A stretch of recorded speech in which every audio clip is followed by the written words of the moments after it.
이집트와 이스라엘은 중동 전쟁 이후 평화 협정을 맺고 이를 유지 중이지만 양국 간 국민 감정은 여전히 좋지 않습니다. 최근 10년 만에 이스라엘 총리가 이집트를 방문해 평화 문제를 논하는 등 두 나라의 거리를 좁히고자 노력하고 있지만 쉽지 않은 모양인데요. 고대 이집트인들이 유대 지방을 지배하며 유대인을 핍박한 역사에서 비롯된 두 민족의 갈등은 몇 차례 중동 전쟁을 거치며 수십 년 동안 격화됐기 때문입니다. 특히 1, 2, 3차 중동 전쟁에서 패배한 이집트의 반감은 아직도 전쟁의 아픔을 간직하고 있는 후손들과 아랍인 특유의 체면 문화와 결부돼 심각할 정도입니다. 오죽하면 이집트에서 이스라엘 표지판을 단 자동차를 타고 돌아다니는 건 날 좀 죽여달라고 광고하는 것과 마찬가지라는 말이 있을 정도죠. 실제로 유적지 치안을 맡던 한 이집트 사병이 이스라엘 관광객을 향해 총기를 난사한 사건까지 있었는데요. 이슬람 과격파가 한 짓이 아닌가 의심했지만 그 병사는 평범한 이집트인으로 자신의 아버지가 전쟁에 참전해 돌아가셨고 이스라엘인들이 유적지에서 웃으며 사진 찍는 모습을 보고 화가 치밀어 벌인 일이라고 자백했습니다. 이집트 정부는 그에게 무기징역 판결을 내렸는데요. 강력히 항의하는 이스라엘 정부를 향해 그를 사형시키면 이집트 민중들이 폭발할 것이라며 이해해달라고 하소연했다고 합니다. 또한 이스라엘과 캠프 데이비드 협정을 통해 처음으로 평화적 대화를 시도했던 안와르 사다트 이집트 전 대통령은 1981년 암살당하기까지 했는데요. 아직도 이집트 내에서 민족주의와 종교주의 신념이 강한 이들은 이스라엘과 평화협정을 맺은 것을 국가의 수치라고 여기고 있다고 합니다. 여론이 이렇다 보니 이집트 정부는 이스라엘은 물론이고 이스라엘과 친밀한 관계를 맺고 있는 나라와 교역을 하는 것조차 조심스러워할 정도인데요. 이스라엘과 우호적인 관계를 유지하고 있으며 군사 무기를 여러 번 납품한 이력이 있는 한국만큼은 예외로 두고 있어 군사 전문가들의 관심이 쏠리고 있습니다. 얼마 전 이집트 수도 카이로에서 아프리카 지역 최대 규모 방산 전시회 에덱스 전시회가 열렸습니다. 이번 전시회는 전 세계 42개 국가 400여 개 방산 기업들이 참가하는 등 성황리에 개최됐다고 하는데요. 중동, 아프리카 지역에서 무기 수입 규모가 큰 편으로 손꼽히는 이집트 군 관계자들의 마음을 단박에 사로잡은 무기가 있었다고 합니다. 이미 터키와 폴란드, 인도 등의 수출에 성공적으로 운영 중인 명품 자주포 한국의 K9이었죠. 한국처럼 징병제가 있는 이집트는 2020년 기준 전체 인구 9,683만 명 중 육군 47만 9천 명, 공군 및 방공 11만 명, 해군 1만 8,500명 등 60만 명의 정규군을 보유하고 있습니다. 최근 이집트 군은 군 현대화를 위해 막대한 금액을 쏟아부으며 신형 무기를 대량 구입하고 있는데요. 그들이 최우선으로 도입해야 한다고 판단한 무기는 지상전에 가장 효과적이라 평가받는 자주포였습니다. 미국, 프랑스, 중국, 한국 등 여러 국가의 방산업체에서 만든 자주포가 물망에 올랐는데요. 면밀히 스펙을 살펴보던 이집트군은 깜짝 놀랍니다. 궤도형과 차륜형을 포함해 세계 자주포 시장 점유율의 절반 가까이 차지하는 괴물 자주포가 있었기 때문이죠. 바로 국방과학연구소와 한화 디펜스가 설계 단계부터 독자적 기술로 개발한 한국의 K9이었습니다. 현재 우수하다는 평가를 받고 있는 독일의 PZH-2000과 프랑스 세사르를 압도하는 스펙은 물론이고 훌륭한 가성비에 깜짝 놀란 이집트군은 에덱스 전시가 열리기만을 손꼽아 기다렸다고 하는데요.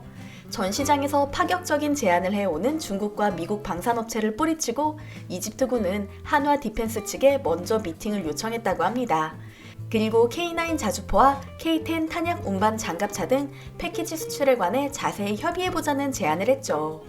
이번 이집트 수출이 중요한 이유는 성사될 경우 K9이 중동 및 아프리카 지역에 수출되는 첫 사례가 되기 때문입니다.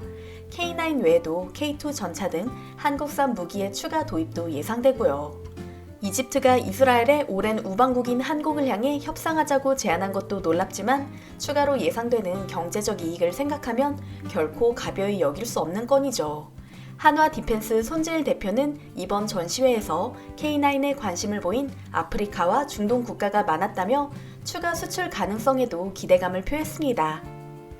한편 K9은 전 세계에서 가장 많이 운용되는 자주포인 만큼 운용 성능이 검증됐고 후속 군수 지원도 용이하다는 점에서 중국의 싸구려 자주포와 비교조차 할 수 없는 평가를 받고 있습니다.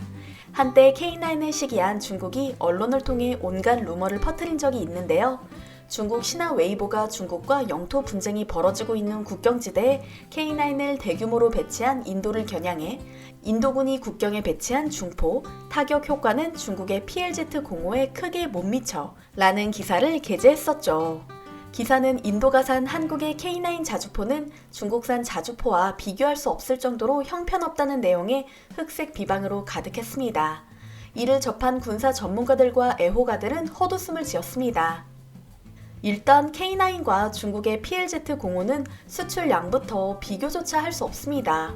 전 세계에서 1700문이 운용 중인 K9과 달리 중국의 PLZ 모델은 떠넘기기 방식으로 단 128문만 수출됐을 뿐더러 중국 내에서도 홀대받고 있기 때문이죠.